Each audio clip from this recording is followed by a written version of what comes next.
அமர்ந்து கொள்வோம். அன்பாலே இன்றைய நாளிலே நாம் லூக்கா எழுதின சுவிசேஷம் 13ஆம் அதிகாரம் 34வது வசனத்தை வாசித்து நாம் தேவ செய்திக்குள்ளாக கடந்து செல்வோம். எருசலேமே எருசலேமே, தீர்க்கதரிசிகளை கொலை செய்து உன்னிடத்தில் அனுப்பப்பட்டவர்களை கல்லெறிகிறவர்களே, கோழி தன் குஞ்சுகளை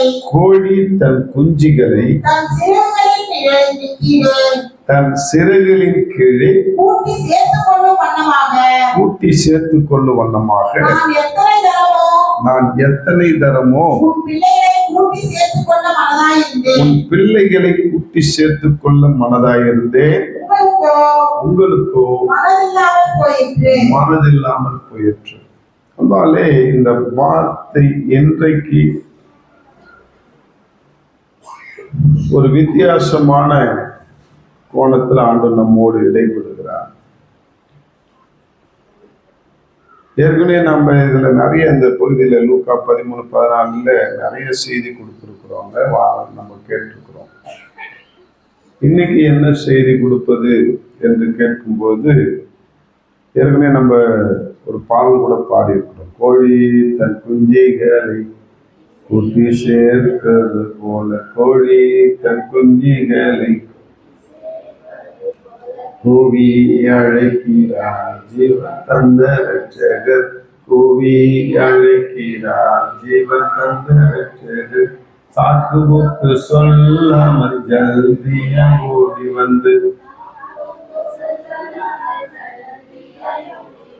காக்கும் சட்டைகளின் கீழ் கண்டடைவாய் ரட்சிப்பு, காக்கும் சட்டைகளின் கீழ் கண்டடைவாய் ரட்சிப்பு. இந்த பாட்டு சண்டே கிளாஸ்ல சொல்லி தருவான். நான் உண்மையிலே அந்த பாட்டை கேட்கும்போது ரொம்ப ஆர்வமா கேட்டேன். ஏன்னா இன்னைக்கு ஆண்டவர் நம்ம எல்லாரையும் கூட்டி சேர்க்கிறதுக்கு ஆசைப்படுகிறார். நமக்கு தான் மனதில்லை. இந்த வார்த்தையை நான் இன்றைய நாளிலே நான் உற்று கவனிக்கும் போது அங்க பார்க்கிறேன், உன் பிள்ளைகளை கூட்டி சேர்த்து கொள்ள மனதாயிருந்தே உங்களுக்கோ மனதில்லாமல் போயிற்று. உங்களுக்கோ அப்படின்னா யாருக்கு? உன் பிள்ளைகளைன்னு சொல்றாரு. யாரை பத்தி பேசிட்டு இருக்கிறாரு? நம்மகிட்ட தான் பேசுறாரு. உன் பிள்ளைகளை கூட்டி சேர்க்க மனதாயிருந்தேன். ஏன்னா உன்னை ஏற்கனவே கூட்டி சேர்த்துட்டேன், உன்னை என்கிட்ட கொண்டு வந்துட்டேன். ஆனா உன் பிள்ளைகளை கூட்டி சேர்க்க நான் மனதா இருந்தேன், உன் பிள்ளைகளுக்கோ மனதில்லைன்னு சொல்லவில்லை. என்னது? அப்படிதானே சொல்லணும். பிள்ளைகளை தானே கூட்டி சேர்க்க மனதா இருந்தேன்றாரு. ஆனா பிள்ளைகளுக்கோ மனதில்லை, உன் பிள்ளைகளுக்கோ மனதில்லைன்னு சொல்ல வேண்டிய ஆண்டவர் இங்க என்ன சொல்றாருன்னா மாத்தி சொல்றாரு. என்ன மாத்தி சொல்றாரு? உங்களுக்கோ மனதில்லை என்று. யாருக்கு மனசு இல்லையா? பெற்றோராகிய நமக்கு மனசு இல்லைன்ற. எனக்கு ஒரு வித்தியாசமா இருக்கு. என்ன ஆண்டவரே, உன் பிள்ளைகளை கூட்டி சேர்க்க ஆசையா இருந்த ரைட், ஓகே. அவன் பிள்ளைகளுக்கு மனசு இல்லைன்னு சொல்லியிருந்தா தேவலாம். ஆனா உங்களுக்கு மனசு இல்லைன்னு சொல்றீங்களே, இது என்னோ ஏதோ சொல்ல வரீங்க. பெற்றோர்களாகிய நாம் கவனிக்க வேண்டிய ஒரு கருத்தை இங்கு மறைத்து வைத்திருக்கிறார். கொஞ்சம் நல்லா பாருங்க. இன்னைக்கு உன்னையே என்னையும் கூட்டி சேர்த்து விட்டார். ஆனா இன்னைக்கு உன் பிள்ளைகளையும் கூட்டி சேர்க்க நான் ஆசையா இருந்தேன், உனக்கு மனசு இல்லைன்றார். யாருக்கு? உன் தந்தை தாய்க்கு. பிள்ளைக்கு மனசு இல்லாம இல்ல, உன் தாய் தகப்பனாகிய உனக்கு எனக்கு மனசு இல்லைன்றார். அது என்ன அர்த்தம்? இன்னைக்கு தலைப்பே மனதா இருந்தேன் மனதில்லாமல் போயிற்று. மனதா இருந்தேன் மனதில்லாமல் போயிற்று. யாருக்கு? பெற்றோராகிய நமக்கு மனதில்லாமல் போயிட்டான். கொஞ்சம் கத்துறது கொஞ்சம் பொறுப்பு, இல்லைன்னா அதை கட் பண்ணிடு. உனக்கோ மனதில்லை, உங்களுக்கோ மனதில்லைன்னா என்ன அர்த்தம் அப்படின்னாக்கா, அப்ப பிள்ளைகளை ஆண்டவர் கூட்டி சேர்க்கிறதுக்கு அவரு ஆசைப்படுறாரு, நமக்கு அதுல விருப்பம் இல்லை. பெற்றோராகிய நமக்கு அதுல விருப்பம் இல்லை என்று பார்க்கிறோம். அன்பாலே, இன்னைக்கு இந்த வார்த்தையை நான் காலையில் அதிகாலையில் தியானிச்சுட்டு இருக்கும்போது எனக்கு ஒரு நடந்த சம்பவம் தான் ஞாபகத்துக்கு வருது. நான் ஒரு தம்பி, ஒரு வாலிப பையனை ஆண்டவருக்குள்ளாக கொண்டு வரணும்னு நினைச்சுக்கிட்டு அவனுக்கு சத்தியத்தை சொல்லிட்டு வரேன். அப்படி சொல்லிட்டு வரும்பொழுது அவங்க அப்பா இதே ஊரை சார்ந்தவங்க தான். அவங்க அப்பா சொல்றாரு மகன்கிட்ட, தம்பி கேசவன் பேச்சை கேட்டுட்டு மட்டும் அங்க போயிடாங்க. நீ இப்போ வளர்ற வயசு, வாழற வயசு, அனுபவிக்கிற வயசு. நல்ல சினிமா தேட்டருக்கு போ, நல்ல பண்ருட்டியில் இருக்கிற ஒரு கோயில் விடாத, எல்லா கோயிலுக்கும் போய் சைட் அடி. எது கோயிலுக்கு போகணுமா? பக்தி பரவசத்துக்கு அங்க தெய்வத்தை கும்பிடுறது கிடையாது. நீ நல்லா போய் கண்குளிர கலரை பாரு, சைட் அடி, என்ஜாய் பண்ணு, உன் வாழ்க்கையை என்ஜாய் பண்ணு, இந்த வாலிப வயசை என்ஜாய் பண்ணு. அவன் பேச்சை கேட்டு கோயில் கோலான்னு போய் அங்க சர்ச்சு கிச்சன்னு போயிடு, வேதம் கீதன்னு எடுத்துக்கிட்டு நீ அலைஞ்சிடாத, பாவம், உன் வாழ்க்கையை நீ விட்டு ஓட்டுருவ அப்படின்னு ஒரு தந்தையா ஒரு மகனுக்கு ஆலோசனை கொடுத்ததாக அதே மகன் என்கிட்ட வந்து சொல்றான், எங்க அப்பா இப்படி சொல்றாரு, அதனால நான் உங்க கூட வரமாட்டேன். என்னவா? உங்க கூட வரமாட்டேன், நான் சினிமாவுக்கு தான் போவேன், நீங்க சொல்றதை நான் கேட்க மாட்டேன், நான் இந்த வயசுல அனுபவிக்கணுமா? அவன் சொல்றான், என்னது இந்த வயசுல நான் அனுபவிக்கணுமா? அப்புறம் நீ எந்த வயசுலயும் அனுபவிக்க முடியாது. அனுபவிக்கிறார். இப்ப நல்லா குடியும் கொடுத்தனமா இருக்கிறார். இப்ப குடியும் கொடுத்தனமா இன்னைக்கு வாழ்ந்துகிட்டு இருக்கிறாரு. இன்னைக்கு கண்ணீர் கண்ணீர் கண்ணீர். அவங்க அப்பாவை இன்னைக்கு கண்ணீர் சேர்த்து வடிக்கிறார். ஐயோ, அன்னைக்கு புத்தி கட்டத்தனமா நான் அப்பாரு. அவருக்கு மனசு இருந்தது. யாருக்கு? அந்த பிள்ளைக்கு மனது இருந்தது. யாருக்கு மனது இல்லை? அந்த தகப்பனுக்கு மனது இல்லை. இன்னைக்கு அவரு கண்ணீரை அறுக்கிறார் பிள்ளையால. பிள்ளையினுடைய ஒழுங்கற்ற ஜீவியம் இன்னைக்கு தகப்பனுக்கு கண்ணீரை வடித்து கொண்டிருக்கிறார். இன்னைக்கு ஃபீல் பண்றார், உண்மையிலே அன்னைக்கு நானே தப்பு பண்ணிட்டேன், அன்னைக்கு உன் பேச்சை கேட்க சொல்லி உன்கிட்ட நான் அனுப்பியிருக்கணும், உங்ககிட்ட நான் மூவ் பண்ணியிருக்கணும், என் பிள்ளைக்கு நல்ல அட்வைஸ் கொடுக்குன்னு சொல்லியிருக்கணும். அன்னைக்கு நான் இப்படி சொல்லி அனுப்பி அவனை வந்து என்ன செஞ்சேன், காசு கொடுத்து நான் சினிமாவுக்கு அனுப்பினேன், காசு கொடுத்து கோவிலுக்கு அனுப்பி சைட் அடின்னு சொன்னேன். அவரும் ஒத்துக்கிறார். இக்காலத்தில் இப்படியும் பெற்றவர்கள் இருக்கிறார். இப்போ இதெல்லாம் சும்மா எழுதி வச்சிருந்தேன் ஆண்டவர்.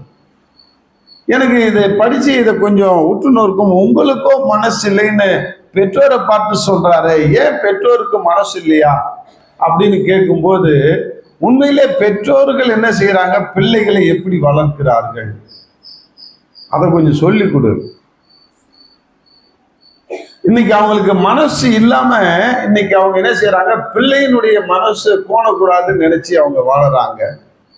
பிள்ளைகளுடைய மனசு கோணால அடிச்சு வளர்க்குற வயசுல அடிச்சு வளர்த்தாக்கா பிள்ளை ஆசீர்வாதமா இருப்பான் என்பது தெரியல.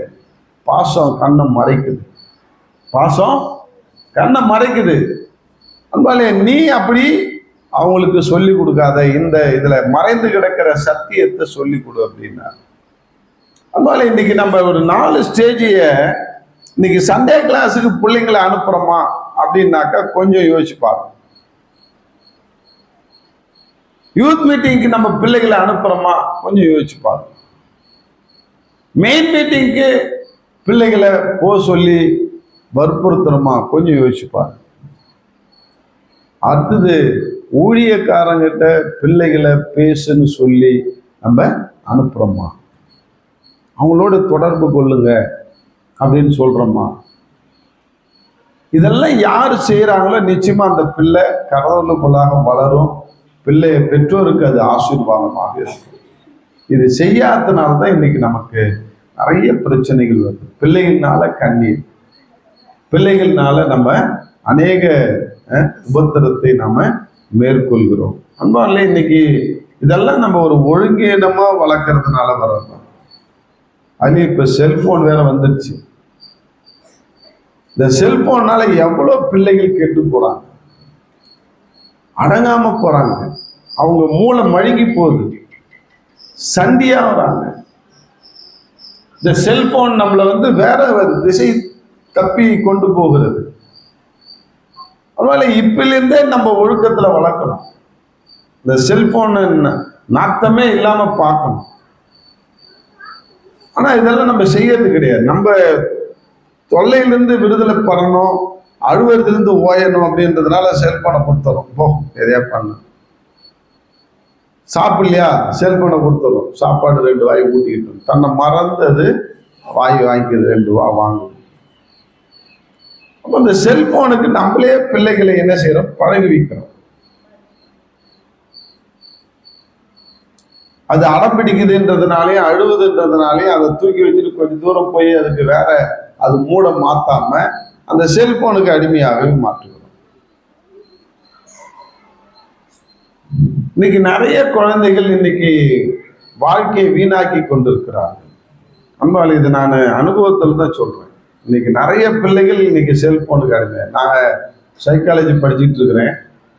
இப்போ அந்த கிளாஸ்ல சைல்டு சைக்காலஜி, குழந்தைகளுடைய மனநலத்தை குறித்து ஒரு டாக்டரேட் படித்தவங்க நடத்துகிறாங்க. கிட்டத்தட்ட அந்த வகுப்பை அட்டன் பண்ணுறவங்க ஒரு 50-60 பேர் அட்டன் பண்ணுறாங்க. எல்லாமே பேரண்ட்ஸ் தான், எல்லாமே கல்யாணம் ஆகி குழந்தை பெற்றவங்க தான். அவங்க கேட்குறாங்க, எத்தனை பேர் உங்கள் பிள்ளைகள் செல்ஃபோனுக்கு அடிமையாக இருக்குன்னா எல்லாம் கை தூக்குறாங்க. இன்னைக்கு எப்படியாக அடிமைப்படுத்தி கொண்டிருக்கிறான் பாருங்க. இதுலேருந்து அவங்களை எப்படி ரெக்கவரி கொண்டு வர்றதுன்னு தெரியாமல் முழிக்கிறாங்க.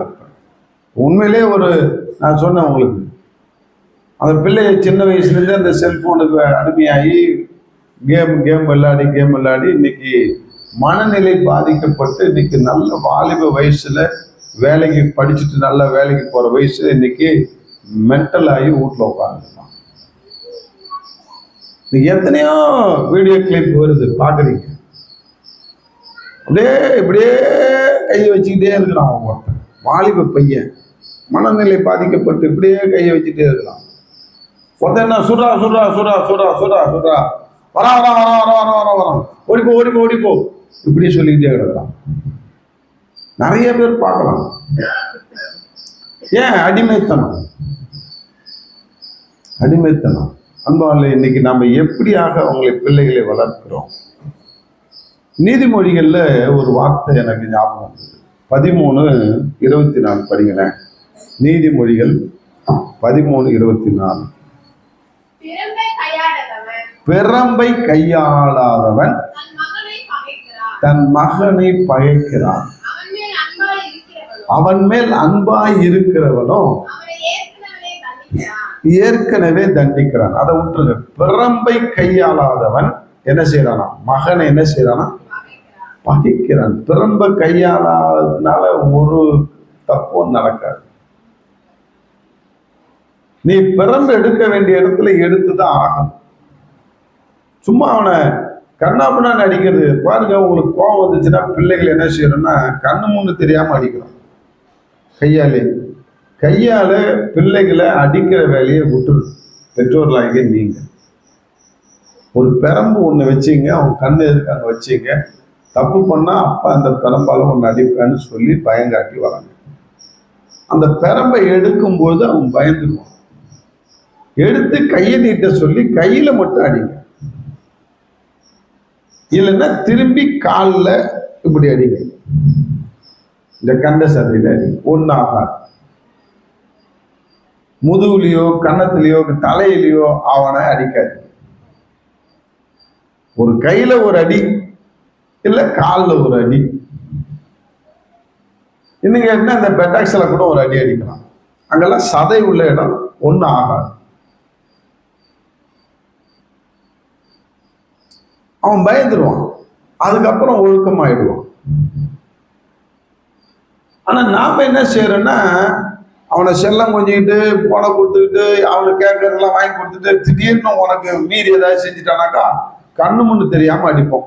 முதுகுல மூஞ்சில எல்லாத்துலயும் கோவம் வர மாதிரி அடிச்சுப்போம். ஸோ இந்த மாதிரி அடிக்காத.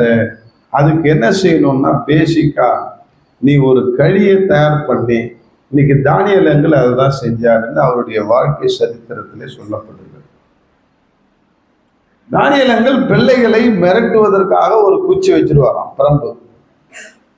பார், அப்பா அதை எடுத்தன்னா அவ்வளோதான், உன் கதை கந்தல். இப்போ ஒழுங்காக சாப்பிடு, ஒழுங்காக செய், ஒழுங்காக ஹோம்ஒர்க் பண்ணு. அதை எடுத்துருவார்.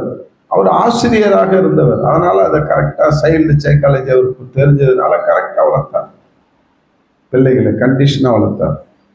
இன்னைக்கு பைபிள் படிச்சாதான் நீ இன்னைக்கு சாப்பிடலாம், இதை ஒப்பிச்சாதான் சாப்பிடலாம். சொல்லி பாருங்களேன், இன்னைக்கு அது சொல்றதே கிடையாது.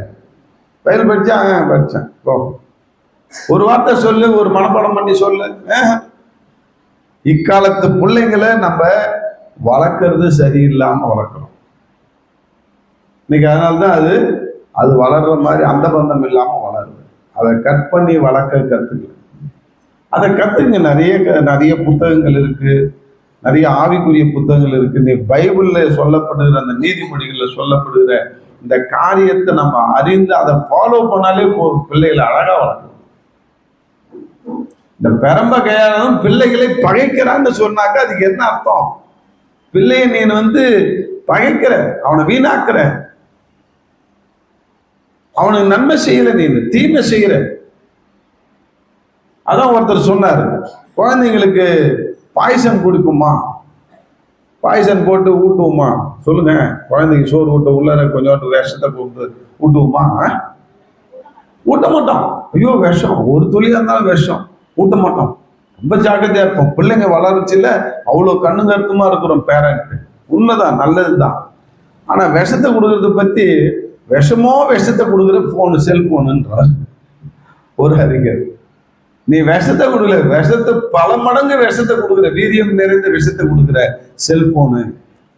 அதுக்கு சாப்பாட்டுல விஷமே கலந்து கொடுத்துடலாம் நீ உன் பிள்ளைக்கு அப்படின்ட்டு. ஏன்னா விஷம் உடலை தான், ஆரோக்கியத்தை தான் பாதிக்கும். செல்போன் மனசை பாதிக்குதுன்ற, மூளையை பாதிக்குது, மனநிலையை தான் ஒரு மனுஷனுக்கு அழகுங்க. மனநிலை சரியில்லைன்னா ஒரு மனுஷன் திட்டகாத்திரமா இருந்தாலும் அவன் வேஸ்ட் தானே.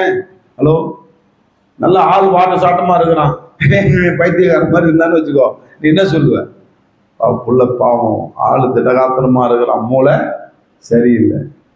மனநிலை சரியா இருந்தா நீ என்ன வேணாலும் செய்யலாம். நீ ஆள் குள்ளமா இருந்தாலும் நீ சாதனை படைக்கலாம். நீ கை கால் இல்லாட்டாலும் சாதனை படைக்கலாம். இன்னைக்கு எத்தனை பேர் கை கால் இல்லாத பிள்ளைகள், குருடனாய் பிறந்த, ஊமையாய் பிறந்த, அல்லது அங்கீனமாய் பிறந்த பிள்ளைகள் இன்னைக்கு சாதனை படைத்துக் கொண்டிருக்கிறார்கள். ஏன்? அவங்க மனநிலையில ஸ்ட்ராங்கா இருக்கிறாங்க. இந்த மனநிலையை ஸ்ட்ராங்கா வளர்க்கறதா இன்னைக்கு சண்டே கிளாஸ், யூத் மீட்டிங், இன்னைக்கு மெயின் மீட்டிங். இதெல்லாம் இப்ப நீங்க உட்கார்ந்து இருக்கிறது எதனாலன்னா, உன் மனசை நீ ஸ்ட்ராங் படுத்துறது தான் இங்க சத்தியத்தை கேட்கணும். அப்ப பிள்ளைகளுடைய மனநிலையை ஸ்ட்ராங் ஆக்கிறதுக்கு போய் கேளுங்க. இன்னைக்கு நான் இந்த சக்கரை வியாதிக்காக நிறைய ஆராய்ச்சி பண்ணிட்டு இருந்தேன், இது சரியாகணும் அப்படின்றதுக்காக. எங்க மாஸ்டர் கிட்டலாம், நான் என்னுடைய மாஸ்டர்னா அவரெல்லாம் பிஹெச்டி முடிச்சு டாக்டரேட் முடிச்சவங்க, டாக்டரேட்ல பிஹெச்டி முடிச்சவங்க, பெரிய பெரிய மெடிக்கல் காலேஜ்ல ப்ரொஃபஸரா இருக்கிறாங்க. அவங்க அந்த மாதிரி மெடிக்கல் காலேஜ் ப்ரொஃபஸர்கிட்ட நான் கேள்வி மேல கேள்வி கேட்டிருக்கிறேன். நான் படிக்கும்போது, நான் மருத்துவம் படிச்சதுனால, டிப்ளமா இன் ஃபார்மசி படிச்சதுனால நான் அவங்களை கேள்வி கேட்டிருக்கிறேன். ஒரு எம்எம்சினாக்க மெட்ராஸ் மெடிக்கல் காலேஜ் ப்ரொஃபஸர் ஒருத்தர் நான் கேள்வி கேட்கிறேன். எங்களுக்கு பாடம் நடத்தும் பொழுது, இந்த சக்கரை வியாதியை நல்லாக்கவே முடியாதா? மாற்று அறுவை சிகிச்சை பண்றீங்களே, இருதயத்தை மாத்துறீங்க, கிட்னியை மாத்துறீங்க, எதோ மாத்துறீங்க உறுப்புகள் எல்லாம். அதே போல இந்த பேன்கிரியாஸ் என்ற அந்த இதை மாற்ற முடியாதா? செத்து போனவன்ட்டு எடுத்து பேன்கிரியாஸை நல்லா இருக்கிறவன்ட்ட வச்சுதான் அவனுக்கு சுகர் வியாதியே சரியாயிடுனேன். பேன்கிரியாஸ் ரிப்பேர் ஆனதுனால தான் நான் சுகர் வியாதின்னு கொஞ்சம் அறிவாளித்தனமா கேட்டுட்டு எனக்கே கொஞ்சம் ப்ரௌடா இருந்தது அப்ப. ஆனா அவரும் பாராட்டினார், பரவாயில்ல, நல்ல கேள்விக்கார, 50 பேர் சும்மா உட்காந்தும் போது நீயாவது இப்படியாவது சிந்திக்கிறிய, பரவாயில்ல இருக்கலாம் அப்படின்னு சொல்லிட்டு பாராட்டிட்டு சொன்னார், மாற்ற முடியாதுன்ட்டு. அவர் சொன்ன ரீசன் என்ன அப்படின்னாக்கா, இருதயம் என்பது உறுப்பு, ஆர்கன், ஆர்கன் தானே சொன்னோம், ஆர்கன். கிட்னி என்பது ஒரு ஆர்கன். அதெல்லாம் மாத்திடலாம், கிட்னி மாத்தலாம், அதெல்லாம் இயங்கும். ஆனா பேன்கிரியாஸ் என்பது ஆர்கன் கிடையாது, அது வந்து ஒரு சுரப்பி. ஆங்கிலத்தில் சுரப்பிக்கு கிளான்ஸ் அப்படின்னு, சுரப்பிக்கும் ஆங்கிலத்தில் கிளான்ஸ், உறுப்புக்கு ஆங்கிலத்தில் ஆர்கன்ஸ். உறுப்பை மாத்தலாம், ஆனா சுரப்பியை மாற்ற முடியாது. சுரப்பி எடுத்து என்னடா வச்சேன்னா அது சுரக்காது. அது கடவுளுடைய படைப்பு அந்த மாதிரி சுரப்பிக்கு. அப்ப மனிதனுக்குள்ளாக சுரப்பி மண்டலம் நாங்க ஆர்கான்ஸை பத்தி படிச்சிருக்கிறோம். ஒரு 5 விதமான சுரப்பி இந்த இடத்துல தைராய்டு சுரப்பின்னு இருக்குது, அது மாதிரி பிட்ரூட்டி சுரப்பி, அது மாதிரி சுரப்பிகள் மனிதனுக்குள்ள வைத்திருக்கிறார். அதில் தான் ஒரு சுரப்பி எது பேன்கிரியாஸ் என்ற ஒரு சுரப்பி. அந்த சுரப்பியை எடுத்து மாற்ற முடியாது, மாத்தனா அது சுரக்காது. அது இயற்கையாவே கடவுளுடைய படைப்புல சுரக்கணும் அப்படின்னு சொல்லி அன்னைக்கு கேள்விக்கு பதில முடிச்சிட்டாரு. எனக்கு அது மனசு ஆறல. நிச்சயமா இதுக்கு ஒரு வழி ஆண்டவர் வைத்திருப்பார். அது என்னன்னு தெரியல, இப்ப இவங்களுக்கு ப்ரொஃபஸருக்கு தெரியல, ஆனா வழி இருக்குது, அது மட்டும் எனக்கு தெரியுது. அது என்னன்னு எனக்கும் தெரியல, நானும் தேடிக்கிட்டே இருக்கிறேன். எத்தனை வருஷமா, 25 வருஷம் 30 வருஷம் படிச்சு ஆகுது. ஒரு நாள் ஒரு சாதாரண ஒரு மனுஷன், பிஇ முடிச்சவன், எம்பிபிஎஸ்ஓ அல்லது அனடாமி பிசியாலஜியே தெரியாது அந்த ஆளுக்கு. நானாவது அனடாமி பிசியாலஜி படித்தவன், டாக்டருங்க என்னை விட அதிகமாக படித்தவங்க அனடாமி பிசியாலஜி. அனடாமி பிசியாலஜின்னா என்னன்னாக்கா உடல் கூறுவியல், நம்ம உடம்பை பற்றி படிக்கிறது தான். உள்ளுறுப்புகளை பற்றி வெளி உறுப்புகளை பற்றி அனடாமி பிசியாலஜின்னு சொல்லி 2 புத்தகம், 50 புத்தகம் இருக்கு. பார்த்தாலே தலையை சுத்தம், அவ்வளோ பெரிய புத்தகம். ஆனால் இன்ட்ரெஸ்டிங்காக இருக்கும், எனக்கு ரொம்ப இன்ட்ரெஸ்டிங். அனடாமி பிசியாலஜி படிக்கணும்னா ரொம்ப இன்ட்ரெஸ்டிங். ஆனா நான் அன்றைக்கு பார்த்த அந்த மனுஷன் அனடாமி பிசியாலஜி படிக்கல, மெக்கானிக்கல் இன்ஜினியரிங். இருந்தாலும் தன்னுடைய அனுபவத்துல ஒரு காரியத்தை சொல்றான், சக்கரை வியாதிக்கு ஒரு காரியத்தை சொல்றான். என்ன காரியம்னா, நம்ம உடல் முழுவதும் செல்களால் ஆன தொகுப்பு. 1 லட்சம் செல்லு பிறக்கும், 1 லட்சம் செல்லு சாகும். ஒரு நாளைக்கு பல லட்சம் செல்லு சாகுறது, பல லட்சம் செல்லு நமக்குள்ள பிறக்குது. இதுதான் நடக்குது, இது கடவுளுடைய படைப்பு. நம்ம மனுஷனுடைய உச்சந்தலையிலிருந்து உள்ளங்கால் வரைக்கும் செல்களான தொகுப்பு. அப்ப இந்த செல்களான தொகுப்பு, இந்த செத்து போன செல்கள் எல்லாம் யூரின் வழியா, மலத்து வழியா, சளி வழியா, வேர்வை வழியா வெளியேறுது. அப்படிதான் வச்சிருக்கிறார் கடவுள். அந்த செத்து போன செல்கள் வெளியேறுவதற்கு அறிவு இல்லாம எங்கெங்கெல்லாம் தங்குதோ அங்கதான் கேன்சர் உருவாகுது. அழகா சொல்லி தந்தார் அந்த ஆள். இதெல்லாம் நான் மெடிக்கல் காலேஜில் படிக்காத அந்த ஆள் சொல்லிட்டு இருக்கிறான், டிவியில பார்த்துட்டு இருக்கிறேன். அப்ப உண்மைதான். அப்ப செல்களுக்கு அறிவு உண்டு, அறிவு கெட்டாதான் அது கேன்சராக மாறுகிறது. அது எங்கெங்கெல்லாம் தங்குதோ அந்த செல்லு, செத்து போன செல்லு, அங்க அது வெளியேற முடியாததுனால அது கேன்சராக மாறுகிறது. ஆனா இந்த செல்களை புதுப்பிக்கக்கூடிய ஆற்றல் நம்முடைய உடம்புல கடவுள் வைத்திருக்கிறார். உண்மையிலே பல ஃபேக்டரி இருக்குதாங்க, மருந்து தானா தயார் பண்ணுமா. எந்த வியாதி வந்தாலும் மருந்து தானா உடனே தயார் பண்ணுமா. அந்த அளவுக்கு மருந்து ஃபேக்டரியில வைத்திருக்கிறார் ஆண்டவர். அந்த அளவுக்கு அந்த நரம்புகள், திசுக்கள், செல்கள் எல்லாம் வேலை செய்யும் அப்படின்னு சொல்லி அந்த சொல்லிட்டு, இன்னைக்கு ஹார்ட்லேயே ஓட்டம் இருந்தாலும் சேர்த்தான், இந்த வளர்ச்சிதை மாற்றத்தின் மூலமாக புது ஹார்ட் உனக்கு உருவாகும், புது கிட்னி உருவாகும். அதனால இதை கொஞ்சம் நான் மருத்துவத்தை அப்படியே ஆன்மீகத்தோடு நான் ஒப்பிட்டு பார்த்தேன். அப்ப ஆண்டவர் சொன்ன ஒரு வார்த்தை எனக்கு ஞாபகம் வருது. சுதந்திரிக்கப்படாத ஆசீர்வாதங்கள்னு பரலோகத்துல நிறைய இருக்குதான். அது எதுன்னா மனுஷனுடைய பார்ட்ஸ் ஆஃப் த பாடி, உடல் உறுப்புகள் ரேக்கா அடுக்கி இருக்குது பரலோகத்துல. கை, கண்ணு, காது, கிட்னி, கண்ணு, மூக்கு, இருதயம், லங்ஸ், சுரப்பி, என்னென்ன இருக்குதோ மனுஷனுக்குள்ள இருக்கிற உறுப்புகள் எல்லாம் அங்க குடோன்ல தேங்கி கிடக்கலாம். ஒரு பையனுக்கு சொல்றாரு, அவன் ஓடி ஐயோ இது என்ன இப்படி உறுப்புகளா இருக்குது, மனுஷனுடைய உறுப்புகள்லாம் அறுத்து வச்ச மாதிரி இருக்குது ஆண்டவரே, எனக்கு பயமா இருக்குது இந்த குடோனை பார்க்கறதுக்குன்னு. அவர் சொன்னாராம், சுதந்திரிக்கப்படாத ஆசீர்வாதங்கள். என்னவா அப்படின்னு என்ன அர்த்தம்? அதை சுதந்திரித்துக் கொள்றதுக்கு நமக்கு விசுவாசம் இல்லை, நமக்குள்ள என்ன இல்லை. நீ நினைச்சா சுதந்திரித்துக் கொள்ளலான்ற. அதுக்குதான் இந்த ஆள் சொல்றது. அது நான் கோயின்சைட் பண்றேன். பாருங்க, அவர் ஒரு வார்த்தை சொன்னார், நீ சந்தோஷமா இருந்தா ஒரு நிமிஷம், ஒரு டைம், அது என்னது ஒரு நிமிஷம் எத்தனை செகண்ட்? 60 செகண்ட். 60 செகண்ட் நீ மகிழ்ச்சியா சந்தோஷமா வாய் விட்டு சிரிக்கிறேன்னு வச்சுக்க, ஒரு நிமிஷத்துல நீ சிரிச்சுக்கிட்டே இருக்கிற அப்படின்னாக்கா கிட்டத்தட்ட 2000 செல்லு புதுசா பிறக்குதான். எத்தனை செல்லு? ஒரு தோராயமான கணக்கு சொல்றேன். 2000 செல்லு பிறக்குது, புதுசா பிறக்குது. நீ சிரிக்க சிரிக்க செல்கள் உற்பத்தி ஆகிட்டே இருக்குது. அதே ஒரு நிமிஷம் நீ கோபப்படும் பொழுது, நீ கவலைப்படும் பொழுது, நீ சோர்ந்து இருக்கும் பொழுது 4000 செல்லு சாவுதான். எது நல்லதுங்க? கோபப்படுறது கவலைப்படுறது நல்லதா, சீக்கிரத்து நல்லதா? இன்னைக்கு அதனாலதான் அந்த காலத்துல இதெல்லாம் வச்சு, இதெல்லாம் தெரியாம, இதெல்லாம் மருத்துவம் இப்ப கண்டுபிடிச்சு சொல்லுது. அந்த காலத்துல மருத்துவ அறிவே இல்லாம அனுபவ அறிவுல சொல்லிட்டு போனாங்க வயசானவங்க. என்ன தெரியுமா? வாய் விட்டு சிரிச்சா எதனால போகும்? 2000 செல்லு பிறக்கிறதுனால உனக்கு ஆரோக்கியம் வருது, புதுசா செல்கள் உருவாகுறதுனால உறுப்புகள் உருவாகுது, பல மாற்றங்கள் வருகிறது. அப்ப நீ நானும் என்ன செய்யறோம்? எதை கற்றுக்கொள்கிறோம்? கோவப்படுறதுக்கும் கவலைப்படுறதுக்கும் தான் கற்றுக்கொண்டோம். ஏன்னா இது பிசாசுடைய தந்திரம். ஏன்னா நான் மெடிசனையும் ஆன்மீகத்தையும் ஒன்னா நான் கலக்கிறேன்னா நீ நானும் அறிவு கற்றுக்கொள்ளணும்னு தான். ஆண்டவர் எப்பொழுதும் சந்தோஷமா இருங்கன்னு சொல்றாரா இல்லையா?